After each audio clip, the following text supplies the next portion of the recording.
अहम खबर देंगे आपको। वज़ीर आला पंजाब उस्मान बुज़दार की अपोजिशन जमातों पर कड़ी तनकीद। अपोजिशन जमातों के पास कोई एजेंडा है, ना ही कोई हिकमत अमली है। नाअहल अपोजिशन अपनी करप्शन बचाने के लिए हाथ पांव मार रही है। PDM का नाअहल टोला मुल्क की तरक्की रोकने के दर पे है।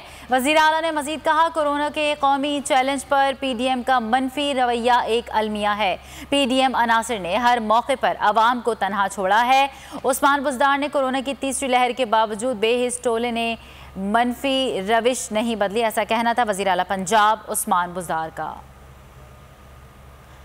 वज़ीर आला पंजाब उस्मान बुज़दार की अपोजिशन जमातों पर कड़ी तनकीद। अपोजिशन जमातों के पास कोई एजेंडा है, ना ही कोई हिकमत अमली है। उन्होंने मजीद कहा कि नाअहल अपोजिशन अपनी करप्शन बचाने के लिए हाथ पांव मार रही है। PDM का नाअहल टोला मुल्क की तरक्की रोकने के दर पे है।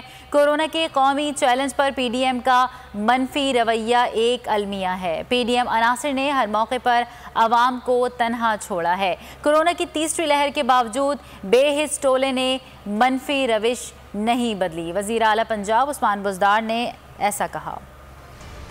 ए नूरे खुदा नूरे बसीरत की तलब है, रमजान का सदका तेरी रहमत की तलब है। मख्फी हैं इसी माह में रहमत के करीने, गर्दाब से निकले हुए बख्शिश के सफीने। गोया है तेरे इश्क में हम सब बराबर, मजलिस को तू गुलदस्ता फिरदौस बना दे। रिंदों को सनाए शहलौलाक पिला दे, तू शम्मे कलम को यदे बैज़ाई अता कर। बच्चों को तो इफ्तार में तस्नीम अता कर। रमजान मुबारक की खुसूसी नशरियात रमजान में बोल, सिर्फ बोल एंटरटेनमेंट पर। रमजान में बोल।